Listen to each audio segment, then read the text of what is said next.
Hello everybody. Today we're going to be talking about Subnautica 2 and some of the things that I personally think can be done to make it better than Below Zero. Now to be fair, I did like Below Zero and I thought it was a decent game, but I felt like the original was just such a better game. First, let's take a quick look at the timeline for Subnautica 2. Subnautica 2 is set to have an early access come out in the first or second quarter of 2025. It seems that they'll be going the same route they have with the first game, and that is to release an early access to the public and then take feedback to finely tune the game. Now, I'm not sure how long the game will be in early access for, but I remember the first Subnautica was in early access for over 4 years before the full release in 2018. And I love this idea. I think that's one of the main reasons why the game was so successful. Listening to an audience and getting real constructive criticism can really shape the outline of the game.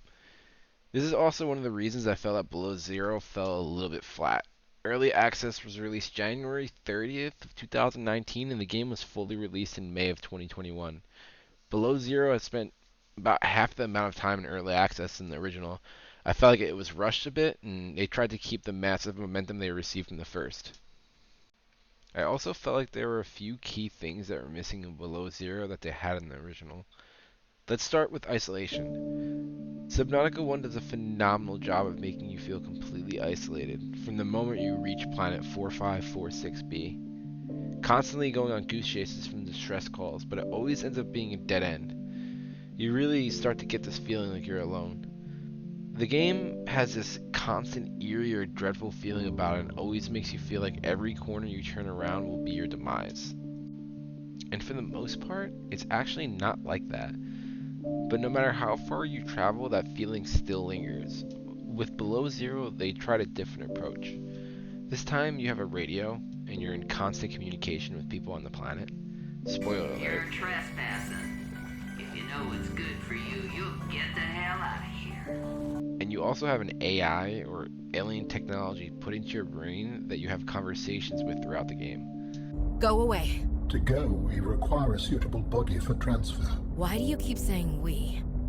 How many of you are there? One of us and all of us. We do not think of ourselves as individual, distinct.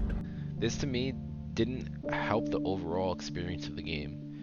I didn't have that constant distress everywhere I went because when I felt like I was finally getting into it, I would get a radio call from someone on the surface that would tell me something useless. This is a recorded message. If you can hear this, you're trespassing. If you know what's good for you, you'll get the hell out of here. I really think it kind of killed the vibes a lot for me. Another thing that I thought the original did way better than Below Zero was the Leviathan design. For anyone that has played the original Subnautica knows exactly what I'm talking about. The Reaper Leviathan was a staple for years in how exactly to make a scary monster. I can say I've beaten Subnautica 5 times and have over 500 hours in it, and to this day, I still get this feeling when I hear the Reaper roar.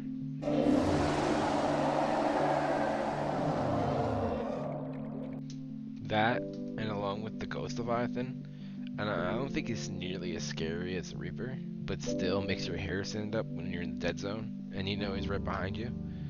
And as for the Sea Dragon, let's just say he was a little underwhelming. Never was really too scared of him. But now the problem I have with Below Zero is that there's no real scary Leviathan in my opinion. The scariest one I'd say was the Shadow Leviathan. But to be honest, after I ran into him a few times and also knowing exactly where he was, it kind of got dull for me. I would compare him to like the Sea Dragon. Wow, like holy shit, that thing is crazy the first time you run into him. But then the rush is gone pretty quickly. Then they had the Chelicerates, which just looked kind of corny to me. Wasn't ever scared from the jump.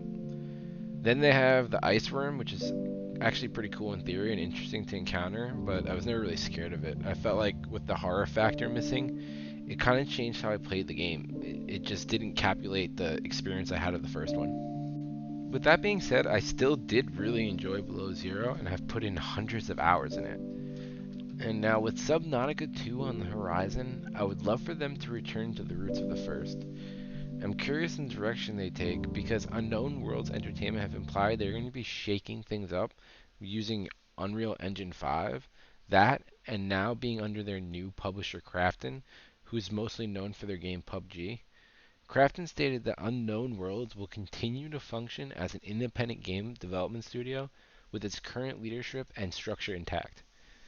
Either way, this is a much bigger publisher and should give them better options and open up some budget opportunities for them. I'm really looking forward to this game and will be making videos and any exciting news and updates as the game's early access launch draws closer. I hope they can recapture the magic of the first and really make a groundbreaking sequel. Let's get this game out on the early access, let's get this back to being the only person on the planet, and let's get back to the Fire Leviathan design that we had in the first one.